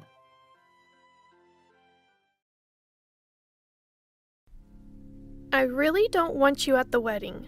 I don't want to associate with someone like you who'd resort to illegal means just to be popular with the opposite sex. I wish he'd cut ties with you. You're not fit to be his sister. What are you talking about? Before I could respond, the call ended. That was when Jackson was getting married. My name is Sophia. I have a father, a mother, and a younger brother named Jackson, 3 years my junior. Both Jackson and I chose colleges close to home to save money, so we lived with our parents. I went to a less prestigious college, while Jackson went to a top-ranked one. We continued to live at home even after graduation, choosing jobs nearby. But now, I'm unemployed. My recent company laid off about 100 employees, and I was one of them. I was in a good position in the company, so I never saw it coming. It's been about 2 months since I lost my job, but I have some savings. I'm taking my time looking for another job. Jackson, on the other hand, recently got engaged to his girlfriend and is living a charmed life. He's doing well. He earns a good salary, and he even gives money for rent and food to our mom. Mom once tried to refuse his money, saying, "You don't have to," but Jackson insisted. "Think of it as paying back for all you've done for me." He's such a good brother. We used to fight a lot when we were kids, but since middle school, he's been bigger and stronger, so we stopped fighting. In fact, He even looked up to me when I helped him with his studies. Well, now he's surpassed me in knowledge. As for Dad, he and Mom have been running a dessert shop for a long time. It doesn't make much, but Dad used to work for a big company, so they have a good amount of savings. Seeing our customers smile is what keeps me going, he says, working enthusiastically at the shop every day. One day, as the four of us were having dinner, Jackson said, "I'm thinking of getting married." The three of us stopped eating, and Mom was the first to speak. "Oh my, that's wonderful news! When can we expect a grandchild?" "Don't rush things, Mom, and remember, I get to hold the baby first. No objections allowed." Both were clearly thrilled. I was happy for Jackson's happiness too. A few months later, as the wedding preparations were in full swing, my phone rang. It was an unfamiliar number. I answered. "Hello? Is this the sister-in-law? I'm Lily, the one getting married to Jackson. Nice to meet you." Apparently, Jackson asked for my number and called me. I had seen her picture before, and she was stunning. I wondered where they met. "Nice to meet you. I'm Sophia, Jackson's sister. What can I do for you?" "I really don't want you at the wedding. Someone with your low education willing to use illegal means to be popular with the opposite sex? I don't want to associate with you. I wish he'd cut ties with you. You're not fit to be his sister." She responded cryptically. "What do you mean by that?" Before I could answer, she hung up. What was that all about? Did I do something wrong? I pondered for about an hour but couldn't think of anything. And why would I? I had never met her before. Yet, she called out of the blue with such a strange request. Isn't it normal for all family members to attend a wedding? Or is this some new wedding trend I'm unaware of? I decided to wait for Jackson to return home and ask him about it. But Jackson didn't come home that day. Apparently, he had decided to live with his fiancée before the wedding to ensure a smooth start to their married life. When I told Mom about what Lily had said, both she and Dad were furious. "What is she thinking? A wedding without family? That's ridiculous." "Absolutely." I wasn't angry at the time. I wondered if I had unknowingly done something, or if Lily had been fed false information about me. But my parents' anger didn't subside, and they decided that none of our relatives would attend the wedding. So it seems that no one will go to Jackson's side. According to Jackson, Lily's family members all graduated from top-ranked universities and held prestigious jobs. She felt embarrassed that her fiancé's sister, me, didn't have a stable job and attended a lower-ranked college. Dad was livid. Discriminating based on education? Ridiculous! Jackson apologized to me later, but we never discussed that topic again. When I told Jackson everything Lily had said, he was shocked. "What? What does she mean by illegal means? Sis, you didn't do anything like that, right?" It seemed Jackson was hearing this for the first time. When I denied it, Jackson said he'd talked to Lily. A few days later, Jackson called. It seems that the truth has been revealed.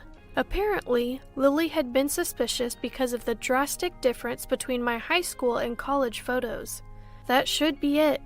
I was quite chubby in high school. However, after entering university, I realized that I would no longer be popular. So I went on a strict diet and dropped my weight from 220 pounds to 150 pounds. But Lily couldn't believe it. She struggles to lose just 2 pounds, so she believes I must have used illegal means to drop 70 pounds? Given my lower education, she thinks it's plausible. Jackson tried to convince her. She just worked hard on her diet. But Lily wouldn't listen. Even worse, both Lily's father and mother believed her and insisted I shouldn't attend the wedding. I was so taken aback by this that I was at a loss for words. I decided, with my parents' agreement, not to attend the wedding.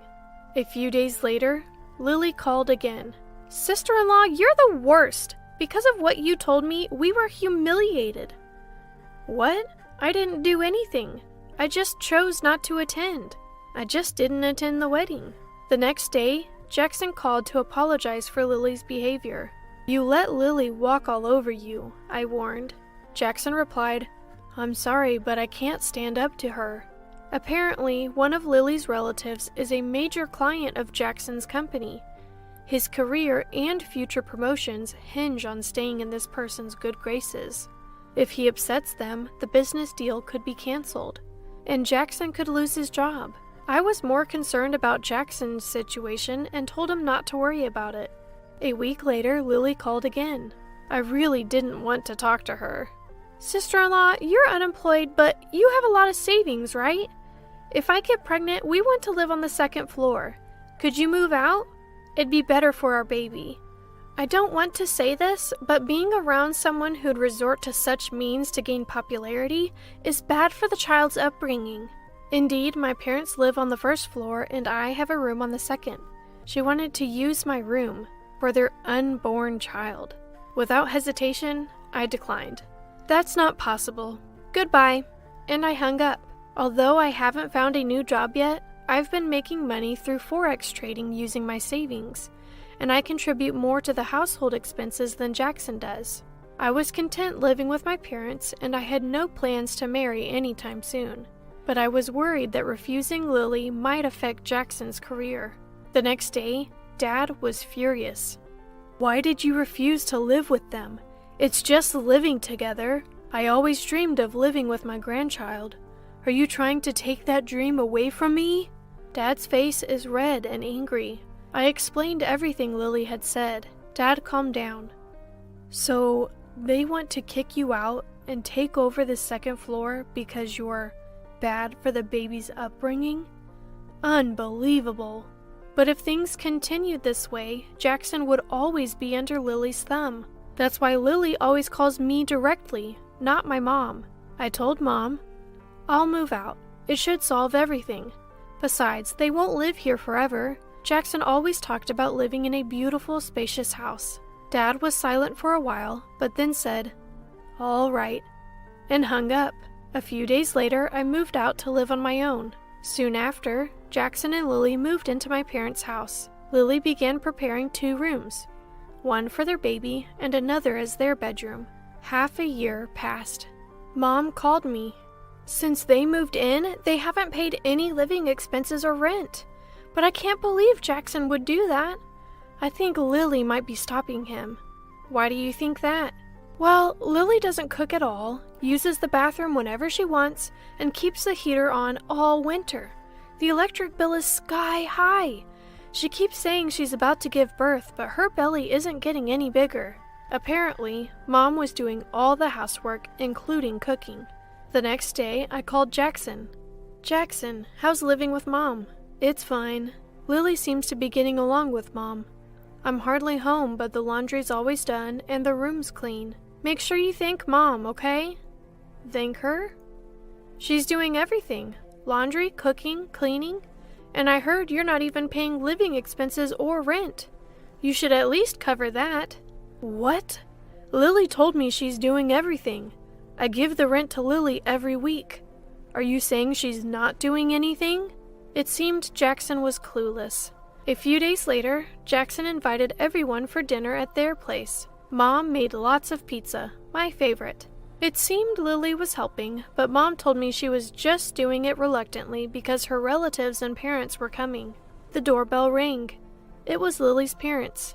As we all sat down, Mom said, I hope you enjoy the meal, even if it's nothing special. It all looks delicious, doesn't it, dear? Yes, it does. Lily's parents complimented the food, making Mom blush. Suddenly, Jackson raised his voice. Before we start eating, can I say something? He turned to Lily. You haven't been paying the rent I gave you to give Mom, have you? And what exactly have you been helping Mom with? What? Money? What are you talking about? Lily looked panicked, glancing at everyone. You told my sister to leave, didn't you? So we could move in. What were you thinking? I always thought Jackson was quiet and focused on his career, but this was different. He seemed serious. Lily, flustered, said, It's your family home. Why should we pay rent? It's not even a mansion, and I do the cleaning. The one actually cleaning is my mom. And where did the rent money I gave you go? Not just the rent, you didn't give her the living expenses either. What did you spend that money on? Turns out, Lily had been enjoying fancy French restaurants with that money. And she'd been treating her friends too. Lily's parents both turned red and apologized. They didn't know the real reason I didn't attend the wedding or why Lily was so keen on moving in. It's our fault for raising such a daughter. We're truly sorry. Then Jackson turned to Lily's mother and father. I'm considering a divorce. Please think about it. Lily burst into tears. Lily's mother pleaded, Please don't do that, I beg you, and deeply apologized to Jackson. My parents and I were shocked and looked at Jackson. But Jackson didn't stop. He turned to me and said, Sis, I'm truly sorry. We'll move out, so please come back here. I've been weak and let things slide, but I realize I was wrong. I'm so sorry. Jackson said this with tears in his eyes. You don't need to apologize. It's not your fault. But are you serious about the divorce? Jackson, with a serious look, replied, I am. Marrying her was a mistake from the start. She was overly concerned about educational backgrounds and even told you not to come to our wedding. She lied about expecting a baby, kicked you out to live in our family home, and pocketed the rent. Shame on her. Jackson shouted at Lily. Lily cried even louder. The food had gone cold. What a waste. We'll take our daughter and leave now. With her head down, Lily left with her parents. Lily's father pleaded with Jackson to reconsider, but Jackson firmly refused. In the end, Jackson divorced the following week. I could have moved back to my family home as Jackson suggested, but I didn't. Living alone had its perks. Instead, I urged Jackson to return, and he did. Fortunately, Jackson's career wasn't affected. In fact, he was asked to keep the matter private to avoid family embarrassment. 6 months later, Jackson left his job to start a new business using his expertise. I'll turn our family's dessert shop into a top-tier company. He was enthusiastic, but Dad seemed a bit puzzled, saying, It's fine the way it is now. As for me, I found a new job and a boyfriend. I plan to introduce him to my parents and Jackson soon. He's quite nervous. While marriage is still a ways off, I vowed to myself never to become a wife like Lily. I can't believe you've been thinking about me this much. Thanks for forgiving me. With these words, my husband tightly grasped the hand of his affair partner right in front of me. As I watched the two of them basking in apparent joy, I secretly smirked.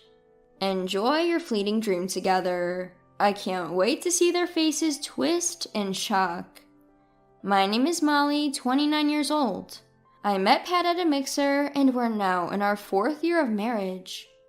Pat works in sales for a typical company, and when he returns home always varies.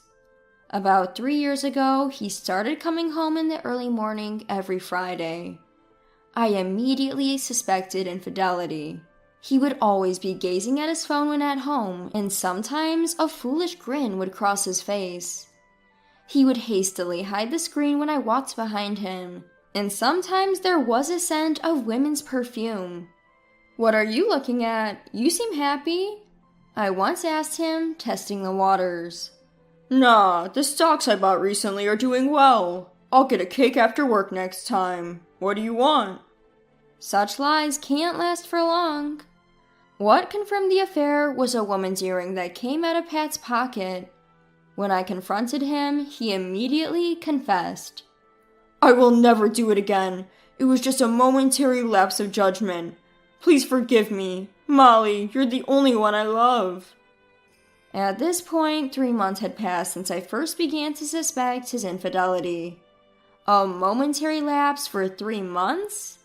I can't believe you even after hearing that. Let's get a divorce. I declared, but Pat clung to my leg. Night after night, he would go on about how much he regretted it, how much he thought about me, eventually shedding tears. Watching him, I sighed and decided to forgive him. I won't let you off next time. I gave him a stern warning, and we set some ground rules. Firstly, he must contact me whenever he's going to be late due to work. After work, he must return home directly, and if he wants to stop by somewhere, he needs my permission. It may seem controlling, but it's to prevent the same mistake from happening again. I set these conditions to alleviate at least some of my anxiety. If that's what it takes to be forgiven. Pat agreed without hesitation. I was hoping that with this, Pat would reform, and we could eventually become a loving couple again. After all, he was the person I decided to spend my life with at one point.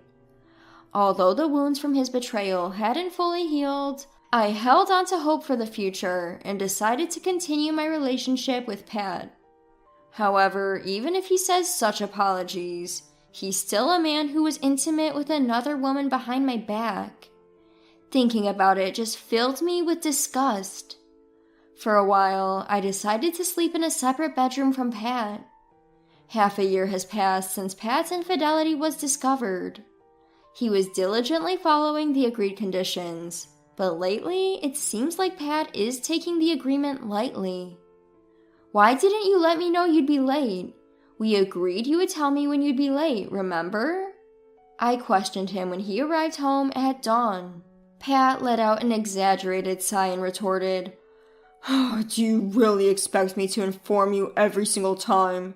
Sometimes the conversation gets interesting, and before you know it, time has flown. How much control over me do you need? We're a couple. Shouldn't you trust me a bit more?" Honestly, who does he think he is, saying something like that? He was the one who caused all of this. Have you forgotten what you did? You were the one who agreed to these conditions, weren't you? If you can't stick to them, you're breaking the rules, right? If you can't keep your promises, I'll have to reconsider our relationship. Upon hearing this, Pat, who had been looking down on me with such confidence, suddenly looked uneasy. Reconsider? What do you mean? I mean considering separation or divorce. After all, while I forgave your cheating, I haven't fully trusted you since. If you betray my trust again, I'll consider separation or divorce.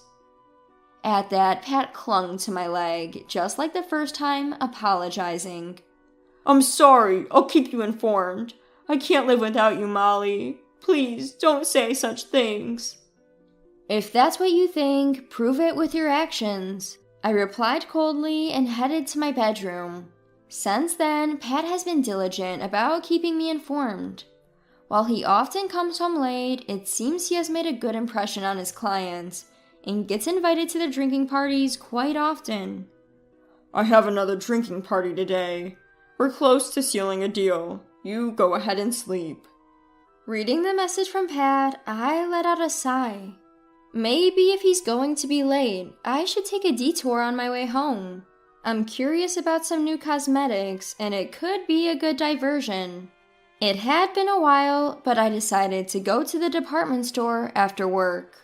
On my way to the department store, I happened to spot Pat. He was walking arm in arm with a woman, looking quite comfortable. That woman, there's no mistaking it, she was the woman Pat cheated on me with. When I confronted him about his affair 6 months ago, I had him delete all her photos. And there she was, standing next to Pat. He had been talking about his clients and contracts so seriously, and yet here he was, cheating again. What was all that effort for? If he likes other women so much, he might as well just go be with them. My emotions were all mixed up, my body shaking uncontrollably. I need evidence. Next thing I knew, I was taking pictures of my husband's infidelity with my smartphone. I lost any desire to shop and decided to go straight home. The next day, Pat came home in the morning as if nothing had happened. I got carried away talking with clients last night. We were drinking till just now. Listening to their stories is exhausting. I'm gonna take a shower and lie down. I see. He had been out having a good time till morning. Of course he must be tired. From the bathroom, I could hear his cheerful humming. As I listened, my anger, which had been building up, reached its peak. Thinking he could live as he always had, betraying me twice? I will make this utterly selfish husband understand. A week later, as soon as he got home, Pat approached me. Hey, are you okay today? Absolutely not. Don't touch me. When I pushed his hand away from my waist, Pat distorted his face in a split second. Enough already. Do you have any idea how much I'm holding back? He hit my cheek with the hand I had just pushed away. Unbelievable. He was not only cheating, but also getting violent. I shouldn't have forgiven him back then. Overwhelmed with regret, I felt tears welling up in my eyes. But now is not the time to cry. In my pocket, a voice recorder that would serve as evidence was running. You're not holding back at all. If you want to do it so badly, why don't you do as much as you want with your mistress?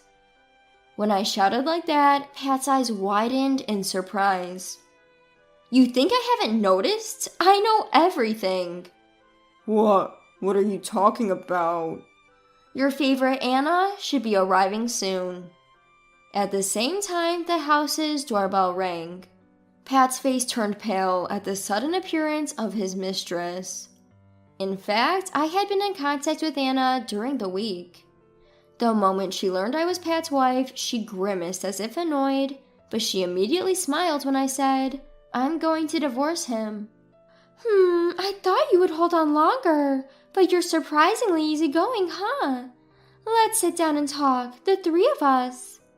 That's how it happened, and I had told Anna to come here at this time today. As soon as Anna appeared, she said, We can finally be together, and quickly wrapped her arm around Pat's. Hey! It's okay, your wife knows already, and we finally agreed, so it's fine. Everything is set? That's right. I interrupted the two's conversation. I can't be with you anymore. Anna will be the one to support you from now on. Lucky you. He had a complex look on his face and was alternating his glances between me and Anna as he said, But, are you sure? But you... It's not about what's good or not. This is the best way for everyone to be happy. Pat seemed to be hesitating for a while at my words, but he seemed to have made up his mind as he nodded strongly. So you were thinking about me all this time. Thank you, Molly. I'll live with Anna. Thank you for understanding. Whether he misunderstood something, he took Anna's hand and squeezed it strongly. The two of them were so engrossed in their own world, it was as if they had forgotten I was there. Looking at their happy faces, I felt contempt anew. But their smiles would distort soon. Thinking about it, I couldn't help but grin. It's a shame that I won't be able to see what happens to these two from now on. I should have planted a camera. Well, I do have a voice recorder to record their conversations. I handed Pat the divorce papers, made him sign and put a seal on it, and packed up my small items. The movers will come for the rest of the stuff tomorrow, so see ya! With that, I said goodbye to the house I had lived in for 4 years. It was such an anticlimactic ending. 2 weeks later, a call came in. It was Pat. The time had finally come. I picked up the phone with a grin. Hello?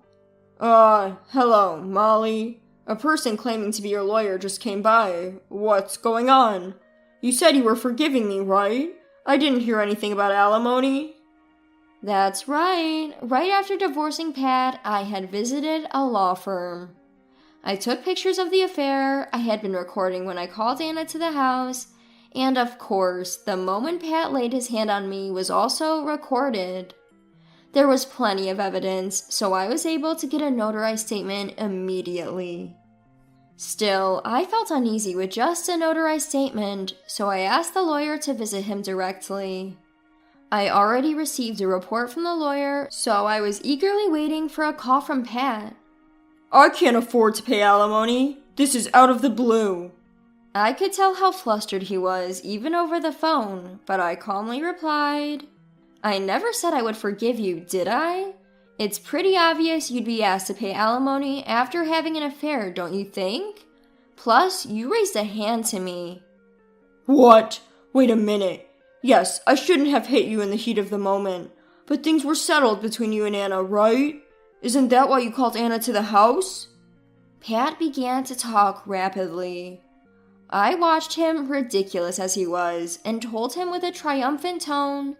I continued, How dare you cheat on me behind my back and still think you can walk away unscathed? Do you think things are settled between Anna and me? What gave you that impression? How about you stop conveniently interpreting things in your favor? Let's talk about this, Molly. I forgave you once for your infidelity, but there won't be a second time. I was certain that even he, in his foolishness, would understand the gravity of the situation now. But contrary to my expectations, Pat exploded. You've got to be kidding me. If I knew it would come to this, I would never have chosen Anna. You deceived me. How many times does this man need to disappoint me before he's satisfied? As I stood in disbelief, unable to respond, I heard Anna's voice coming from the other end of the phone. What do you mean by that? Didn't you want to be with me? You told me I can't be with you because my wife won't divorce me. You deceived me too. Apparently, things were getting heated on the other end of the line. It's a shame I couldn't witness it in person. I don't have the money to pay compensation. You should pay it. I don't have that kind of money either. Pay your own share. You're the reason we're in this mess. You should apologize. No, you should apologize. Their argument continued like this until Pat finally shouted at Anna. Just shut up. Right now, I'm talking to Molly. Then, lowering his voice, Pat made an unbelievable proposal.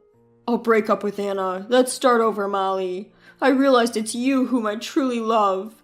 I can't live without you, Molly. I made a mistake. Please forgive me. Let's start over. The nerve of him to say something so self-serving. I can't believe I wasted 6 months of my life showing leniency to such a fool. With all the volume I could muster, I yelled at Pat. Listen here, if your apology solved everything, we wouldn't need lawyers. Start over with you? The very thought makes me want to vomit. Whether you break up with her or not is irrelevant to me. I don't have the slightest intention of getting back together with you. And I absolutely will not cancel the compensation claim. Don't you dare contact me ever again. Wait, please. Molly. He kept calling out my name, but I simply hung up the phone. Several calls came in from him after that, but I ignored them all. Meanwhile, I found out the compensation of $35,000 and $15,000, a total of $50,000, had been deposited into my account. According to my lawyer, Pat and Anna got into serious trouble and even ended up involving the police. They both insisted that they were the victims and were only telling lies to protect themselves, leaving the police at a loss.